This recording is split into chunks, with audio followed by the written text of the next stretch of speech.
최근 들어서 이런 말을 가끔 듣습니다. 결정장애. 혹시 들어보셨나요? 결정장애란 말을 정말 최근 들어서 들어보는 것 같아요. 예전에는 이런 말이 별로 없었던 것 같습니다. 다만 이런 말은 들었던 것 같아요. 우유부단이란 말은 우리가 많이 들어보았지만 결정장애라는 말을 하는 것을 요즘 최근 들어서 가끔 유튜브를 통해서 듣게 되어집니다. 그래서 어떤 사람들은 결정장애를 가지고 있다 이런 말을 해요. 그래서 저게 무슨 말이지? 이렇게 들어보면 뭔가 결정을 해야 되는데 그것을 선뜻 선택을 하지 못한다는 것이죠. 왜 선택을 하지 못할까요? 아마도 애매하다? 이런 표현이 있을 수도 있을 것 같습니다. 뭔가 좀 이것을 선택하나 저것을 선택하나 뭘 선택해야 될지 약간 좀 애매하다. 이래서 결정을 못할 수도 있을 것 같아요. 근데 어떤 사람들을 결정장애라고 그러냐면 분명한데 이것과 저것이 분명히 다른데 어떤 것이 정확하게 결정하는 것이 더 좋다라고 하는 게 상식적으로 보아도 누가 보아도 보이는데 그것을 결정을 못하는 사람들이 있죠. 그런 사람들을 통해서 결정장애가 있다 이렇게 말을 하는 것 같습니다. 그런데 영적인 부분에 있어서도요. 우리가 결정을 해야 합니다. 그런데 영적인 부분에 있어서 믿음을 가지고 있는 사람들 뿐만 아니라 믿음이 없는 사람들도 결정장애라고 하는 것을 갖고 있어요. 그들이 생각했을 때는 이게 참 애매하다라고 생각하는 경향이 있는 것 같아요. 그 결정장애의 대표적인 것이 이것도 저것도 자기는 선택하지 않았다라고 생각을 합니다. 그래서 요즘에 많이 그것을 다른 말로 무신론이라고 하기도 하는 것 같습니다. 신은 없어라고 말하고 있는 것 같아요. 그런데 지난주에도 우리가 말씀을 갈라디아서 6장을 통해서 보았지만 오늘 로마서 6장에 있는 이 말씀도 비슷한 맥락에서 말씀을 합니다. 사람들에게 선택하라고 하나님은 말씀을 하세요. 여러분 주보에 나가 있는 말씀의 제목이 우리의 선택이라고 되어 있는데 아침에 말씀을 계속 보면서 있다가 제목을 바꿨습니다. 경계선을 걷다. 여러분 우리의 신앙은요. 경계선을 걷는 신앙입니다. 왜 그럴까? 같이 한번 생각해 보려고 합니다. 하나님은요, 사람들에게 뜨겁든지 차갑든지 둘 중에 하나를 하라고 요한계시록에서 말씀을 우리에게 하시죠. 미지근하면 입에 넣었다가 뱉어버릴 것 같다는 말씀을 하십니다. 여러분 마찬가지입니다. 사도 바울도 로마서를 통해서 저와 여러분에게 또 로마에 있는 교회 교인들에게 말씀을 하고 있습니다. 여러분은 무엇을 의지하고 계십니까? 먼저 질문을 합니다. 여러분 사람은요, 또 믿음의 사람은요, 무엇인가 의지하는 것에 있어서 결정을 반드시 해야 합니다. 그리고 사람은 반드시 누군가를 의지할 수밖에 없습니다. 그래서 철학자들은 사람을 향해서 말하기를 사회적인 동물이다. 이런 말을 하죠. 그 이유는 간단합니다. 혼자선 살아갈 수 없기 때문입니다. 그런데 오늘 사도 바울도 12절부터 말씀해요. 너희가 죄를 위하여 너희 몸을 그 죄에 순종시키지 말아라. 이렇게 말을 하고 있어요. 그리고 하나님에게 너희를 순종시켜라 라고 말합니다. 이것은요, 그것이에요. 저와 여러분에게 사도 바울이 말하고 있는 것입니다. 무엇을 의지하는지를 묻고 있는 거예요. 먼저 알아야 될 게 있습니다. 사람이 무엇인가를 의지할 수밖에 없는 것은요, 사람은 불안정하다는 것을 명확하게 드러내는 하나의 표시입니다. 아무리 사람들이 자기 자신을 믿는다고 하지만 자기 자신의 힘으로 도저히 넘어설 수 없는 어떤 극한의 상황이 왔을 때 그들은 반드시 어떤 그 초자연적인 어떤 존재를 찾게 되어 있습니다. 그래서 어떤 사람들은 보통 우리나라 사람들은 가서 점을 치기도 하고요. 어떤 사람들은 큰 나무나 큰 바위에 가서 거기에 촛불을 켜놓고 열심히 빌기도 합니다. 그렇지 않은 사람들은 어떻습니까? 어떤 특별한 영이 있다라고 생각하고 그 영들에게 기도하죠. 이것은 무엇을 말할까요? 인간은 결코 완전한 존재가 아니다라고 하는 것을 알리고 있는 것입니다. 또한 이것은 역시 인간은 죄라고 하는 것에 여전히 노출되어져 있고 불완전한 죄악된 존재라고 하는 것을 알리고 있는 것이죠. 그래서 사람들은 의지를 해요. 그 사람들은 그렇게 말하지 않지만 사람들이 의지하는 종류는 딱 두 가지입니다. 첫 번째는요, 죄를 의지하는 것입니다. 두 번째는요, 하나님을 의지하는 것입니다. 너무 분명합니다. 그런데 어떤 사람들에게 말하면요, 나는 죄를 의지한 적이 단 한 번도 없어요 라고 말합니다. 그런데 성경이 말하는 죄는요, 우리가 말하는 그런 윤리적이고 도덕적인 잘잘못을 말하는 것이 아닙니다. 성경이 말하는 건 뭡니까? 죄를 통하여서 자기만의 것으로 계속해서 무엇인가를 추구하고 만들어가고 어떤 상황을 이끌어가려고 계속 노력하는 것이 죄악이에요. 그냥 우리는 자기중심적인 삶의 태도라고 볼 수 있을 것 같습니다. 인간의 타락한 수많은 표지자들이 있겠지만 제가 생각했을 때 가장 대표적인 표지자는 자기를 사랑하는 자기예요. 물론 사람은 자기를 다 사랑합니다. 그런데 요즘 들어서 최근 들어서 어떤 역사학자는 그러시더라고요. 최근 들어서만 그런 게 아니다. 100년 전에도 200년 전에도 나이가 많은 사람들이 그 당시의 젊은 세대들을 향하여서 참 버릇없다는 말을 꾸준히 해왔다는 거예요. 계속해서 해왔다는 거예요.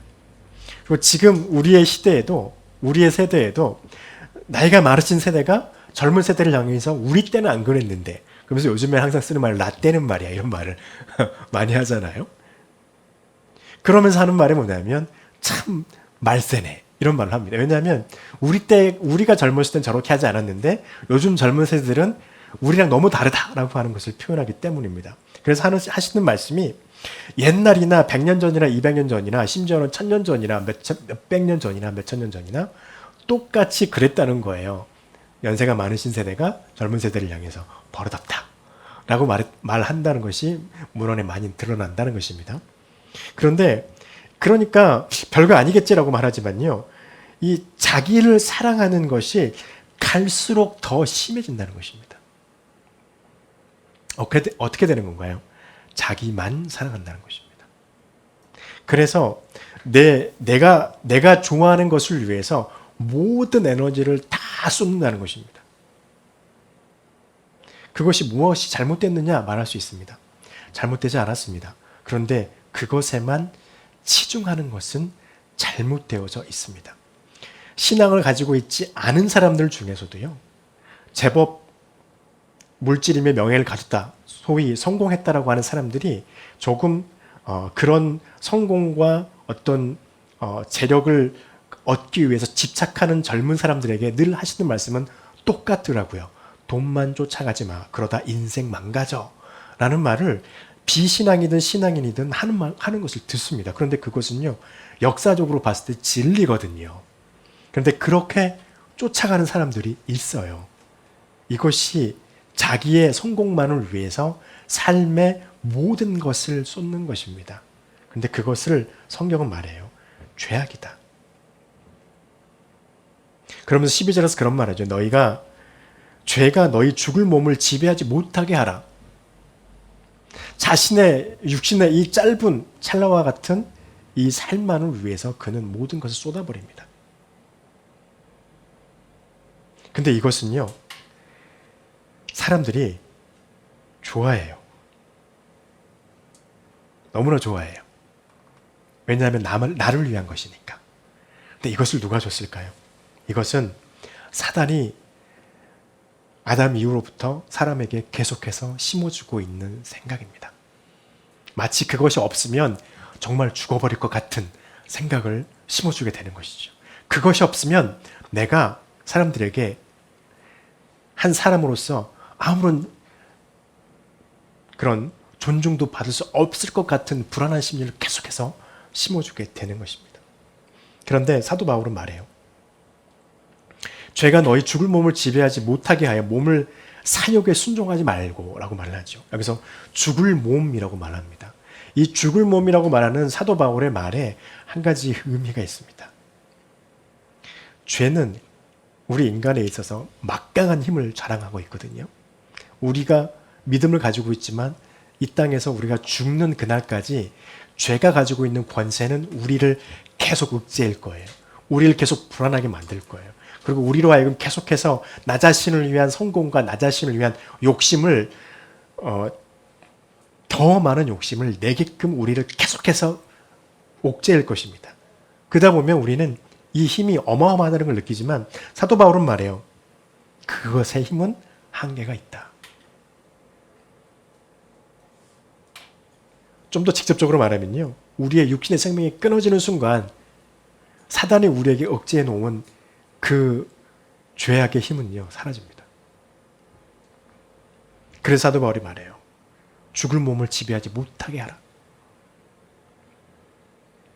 왜 못하게 하라고 했을까요? 그러면 불의의 13절에 너희 지체가 불의의 무기가 된다는 거예요.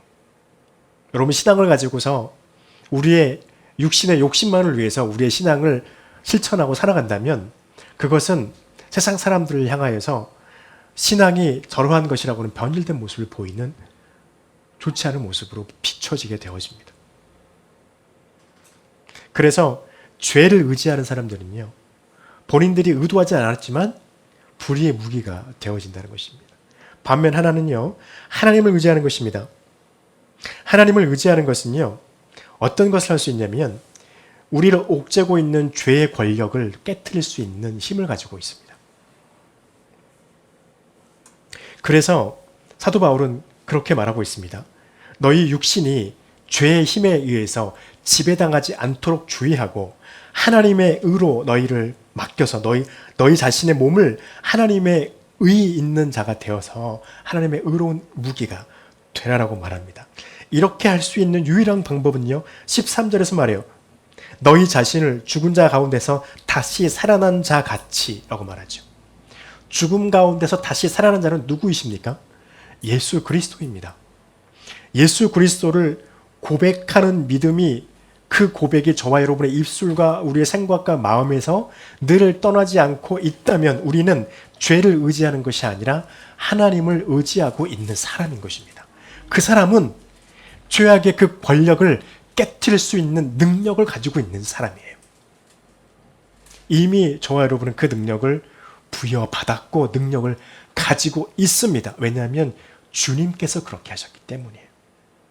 주님이 죽음이라고 하는 엄청나게 무서운 것들을 깨트려 버리셨습니다.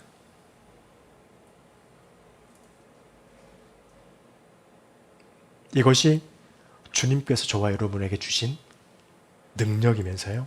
또 이것을 사도 바울은 우리에게 말하기를 자유라고 말합니다. 갈라디아서 6장에서도 자유라고 말을 하게 됐죠. 여러분, 자유에는요. 두 가지의 자유가 있습니다. 똑같아요. 하나님의 은혜를 거스르고 죄에 복종할 수 있는 자유가 있습니다. 또 하나는요. 죄악을 거스리고 하나님의 은혜에 복종하는 자유가 있습니다. 하나님의 은혜를 거스리고 죄에 복종하는 자유를 먼저 살펴보죠. 이 자유는요. 아담 이후로 아담과 하와가 선악을 알게 하는 나무의 열매를 따먹은 이후로 인간들을 지배하고 있는 권력이에요. 그래서 사람들은요. 이 죄악에 복종하는 자유를 누리는 것을 엄청나게 좋아합니다. 너무 좋아해요. 네. 나 성질 나면 성질 내도 되거든요. 성질 부려도 돼요. 내가 원하는 것은요. 남에게 있는 것이면 저 사람을 해코지 해서라도 내 거로 만들면 될 자유가 있어요. 죄는 그렇게 말해요. 그래서 아담 이후로 무슨 일이 벌어집니까? 많은 사람들이 타락하고요. 하나님이 말씀하신 거 거북하거든요. 하나님이 우리에게 행하라고 주신 것들 거북하거든요. 근데 그것을 못하니까 너무 마음이 힘들거든요. 바꿔요. 내가 원하는 걸로. 내가 할 수 있는 걸로. 바꿔서 이것이 하나님이다 만들고 바꾸고 하나님을 그렇게 섬겨요. 그들도 나름대로 이성적이었겠죠. 이게 하나님이라니까. 이렇게 섬겼다는 거예요. 그렇게 했습니다. 그래서 사람들은요. 대부분 그 길을 가는 것을 무척 좋아합니다. 그래서 그 길에 가 있는 사람들은 무슨 동변상련인지 별로 핍박하지 않아요. 더 좋아해요. 어깨동무하고 토닥여주고 괜찮아 막 이래주고요. 이것은요, 사단이 우리의 생각 속에 하나의 오류를 심어준 것입니다. 자유에 대한 개념을 잘못 심어준 거예요. 여러분, 이것은 자유가 아닙니다. 그리스의 한 철학자가 이런 말을 했습니다. 자유는 자신이 원하는 것을 행하고 누리는 것이 아니라 자신을 절제하는 것이 진정한 자유다. 제재받는다는 것이죠. 그래야 우리가 살아가는 세상이 조금 더 의로운 세상이 될 수 있습니다. 그래야 우리가 살아가는 이 세상이 조금 더 평화로운 세상이 될 수가 있기 때문이죠. 그런데 사단은 그렇게 하지 않아요. 자유의 개종을 바꿔. 네가 하고 싶은 거 다 해. 드라마 무슨 대사도 아닌데 네가 하고 싶은 거 다 해. 여러분, 이것은요 방종이고 오만입니다. 하나님은 하나님 앞에서 방종하고 오만한 자를 가장 싫어하십니다. 결국에 23절에 뭐라고 나옵니까? 23절뿐만 아니죠. 15절 이하로 계속해서 나와요. 그렇게 죄의 자유를 누리는 사람이 얻는 결과물은요, 사망입니다. 죽으면 얼마나 편하겠어요. 한순간만 엄청나게 아프면 끝나버릴 거 아니에요. 그런데 여기서 말하는 사망은 어떤 사망입니까? 안 죽는 사망이에요. 영원토록 고통스럽죠.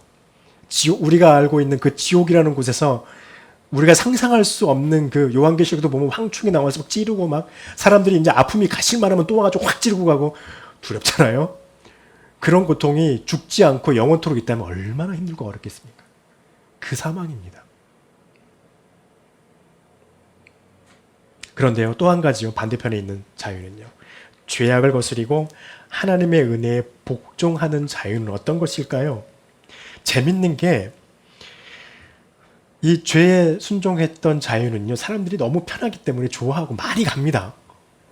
그런데 하나님의 은혜에 복종하고 순종하는 이 길은요, 힘들기 때문에 사람들이 별로 가지 않아요. 이것도 참 재밌는 것은 아담 이후로 걸어가는 사람들이 많지 않습니다. 아담과 하와가 그 길을 걸어갔습니다. 그리고 우리가 쭉 나오는 사람 중에 한 사람, 에녹이라고 한 사람이 하나님과 동행했던 사람이었죠. 그렇게 기록된 사람은 별로 없어요. 창세기에 보면. 우리가 잘 아는 노아 시대가 어땠습니까? 하나님의 말씀이 노아에게 임해서 노아가 열심히 방주를 지을 때 사람들은 손가락질하고 비웃으면서 노아에게 뭐라고 했습니까? 그게 하나님이 아니라고 이렇게 말했다고요. 우리가 섬기고 있는 네가 너만 섬기는 네 가족만 섬기는 그 하나님이 아니라 우리가 다 대다수가 많은 사람이 섬기는 이렇게 말하는 하나님이 진짜 하나님이야. 정말 소수의 사람들이 하나님이 원하는 길을 걸었어요. 그리고요, 하나님께서 성육신하시고 이 땅에 임하신 이후에 예수 그리스도를 통하여서 세상 가운데 선포하셨습니다. 무엇입니까? 너희가 나를 믿고 나를 구주로 고백하면 더 이상 너희가 죄 아래 있지 아니하고 하나님의 자녀가 되어지고 하나님의 나라에 들어가서 영원토록 영생하리라. 복음을 선포하셨어요. 그러면서 이제 그 길을 2000년 전에 하나님이 선포하셔서 세상에 있는 많은 사람들에게 이 길이 있으니 들어오라고 선포하셨습니다. 마지막 선포예요. 그리고 저와 여러분은 예수 그리스도의 하나님의 그 마지막 선포를 이어받아 오늘도 우리 주변의 사람들에게 그 복음을 선포해야 될 의무를 부여받았고요. 그런데 이 길에는요, 이렇게 하나님의 은혜에 복종하는 길에는요, 하나님의 진리가 있고 하나님의 사랑이 들어있다는 것입니다. 여러분, 진리는 어떤 것입니까? 세상이 말하는 그런 진리, 철학자들이 말하는 그런 진리 아닙니다. 주님께서 우리에게 말씀해 주셨어요. 요한복음 8장 31절 32절에서 그러므로 예수께서 자기를 믿는 유대인들에게 이르시되 너희가 내 말에 거하면 참 내 제자가 되고 진리를 알지니 진리가 너희를 자유케 하리라. 할렐루야. 저는 이 말을 굳게 믿습니다. 여러분 여기에 있습니다. 우리가 하나님의 말씀 안에 거하면 진리를 아는 거예요. 이 진리는 우리에게 자유함을 줍니다. 어떤 자유함을 줄까요? 이 진리가 우리에게 주는 자유함은 두 가지가 있습니다. 한 가지는요, 죄악을 깨트릴 수 있는 자유를 우리에게 하나님이 주셨어요. 이건 능력입니다. 우리가 생각했을 때 별거 아닐 거라고 생각되어지지만요, 이거 어마어마한 것입니다. 죄악을 깨트리지 못하면 우리 하나님 앞에서 구원받을 수 없어요. 근데 하나님이 그리스도를 통하여서 그의 말에 거하면, 거하는 그 모든 이들에게는 죄악을 깨트릴 수 있는 자유를 허락해 주셨습니다. 그렇기 때문에 우리에게 부여되는 또 하나의 자유가 있습니다. 저와 여러분은요, 시시때때로 어디에 있든지 잠을 자다가도, 심지어는 잠꼬대를 하다가도 하나님 앞에 갈 수 있어요. 하나님 앞에 나올 수 있어요. 우리는 하나님께 나올 때 어떤 형식도, 어떤 허례허식도 하나님은 우리에게 허락하지 않으셨습니다. 그저 우리에게 허락하신 것은요, 주님의 이름을 부르는 즉시 우리는 하나님 앞에 나아갈 수 있는 자유를 얻었다는 것입니다. 어떤 특별한 조건이, 어떤 특별한 어떤 행사가, 어떤 특별한 어떤 그 모양이 우리에게 요구되는 것이 절대 아니라는 거예요. 어떤 특별한 진리와 지혜를 우리가 얻어야지 하나님 앞에 나아갈 수 있는 것이 절대로 아니라는 거예요. 그리고 이것은 우리에게 무엇을 가져다 줍니까? 22절과 23절에서 말하죠. 그 마지막은 영생이라 말씀하시고요. 은혜는, 하나님의 은사는 그리스도 예수 우리 주 안에 있는 영생이니라. 그 영생이 하나님께 복종하고자 하는 자유함을 선택한 사람들에게 하나님이 주시는 열매라고 하는 것입니다. 여러분, 그래서 우리는요, 죄에 대해서 대항하고 하나님께 나가야 합니다. 그러기 위해서는 하나님의 말씀에 먼저 순종해야 합니다. 그 말씀에 순종해야 우리는 하나님의 은혜 가운데 복종할 수 있기 때문입니다. 그리고 또 한 가지는요, 예수 그리스도를 의지해야 합니다. 15절에 그렇게 말하죠. 우리가 법 아래 있지 아니하고 은혜 아래 있나니 라고 말을 하죠. 법은 무엇입니까? 우리를 얽어매고 우리는 못났고 우리는 하나님 앞에 갈 수 없고 너희가 그렇게 못났고 찌질한데 어떻게 니네가 하나님 앞에 설 수 있어? 라고 하는 사단의 생각이 우리를 올가매는 거예요. 네가 그렇게 못났는데, 네가 그렇게 하나님의 말씀에 순종하지 못하는데 네가 어떻게 하나님의 자녀야? 라고 하는 그런 올가매는 생각을 우리 가운데 집어넣고, 못나고 잘난 것 하나도 없는데 하나님이 널 좋아할까?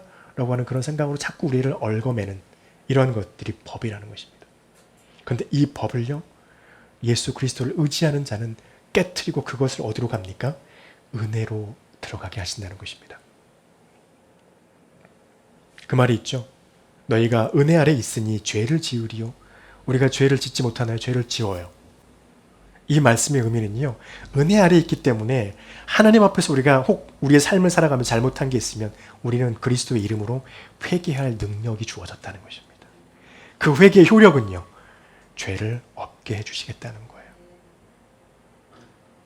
그래서 우리는 우리의 생명이 끝나는 그 시간까지 우리의 입술에서 떠나지 않고 있어야 될 것은 예수 그리스도의 이름으로 회개하며 주님 앞에 나가는 기도입니다. 그리고요, 기억하시기 바랍니다.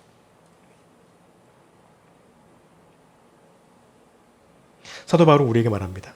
너희가 그 열매가 무엇인지 알지 못하느냐 말씀하시죠. 그 끝의 열매가 무엇인지 우리는 분명히 기억해야 합니다. 쉽고 사람들이 좋아하고 누구도 거부감을 느끼지 않는 죄에 우리의 자신을 맡겨버리는 그 순종함의 자유를 선택하는 것은요, 사망이라고 하는 열매뿐입니다. 세상에서는 우리 보고 어리석다, 바보 같다, 그것이 어떤 유익을 가져다 주냐고 우리에게 그렇게 말할 수 있지만 하나님의 은혜 가운데 우리를 순종하는 자유를 선택하게 되면요, 그 마지막 끝의 열매는 예수 그리스도 안에 있는 영원한 생명이 있음을 우리는 기억해야 합니다. 여러분, 이 두 자유는요, 경계선에 서 있는 우리의 모습과 위치와 같습니다. 우리 자신을 위한 사랑을, 우리 자신을 위한 삶을 우리도 반드시 살아가야 하겠지만 지나치면 경계선을 넘어갑니다. 하나님의 은혜만을 추구하게 된다면 우리의 육신의 삶을 살아가는 우리의 삶의 필요를 너무 등한시하는 것도 하나님의 말씀에 위배되어집니다. 그러나 중요한 것이 있습니다. 우리의 생각과 의지 속에 세상을 지배하고 있는 사단이 준 죄악에 순종하고 복종하는 것이 아니라 하나님의 사랑과 진리가 담겨있는 하나님의 은혜에 순종하고 복종하는 자유를 선택해야만 하는 그 길을 걸어가야 하는 우리의 길이라고 하는 것을 저와 여러분이 잊지 않고 그런 그 길을 걸어가는 우리 모두가 되기를 간절히 축복합니다. 기도하겠습니다.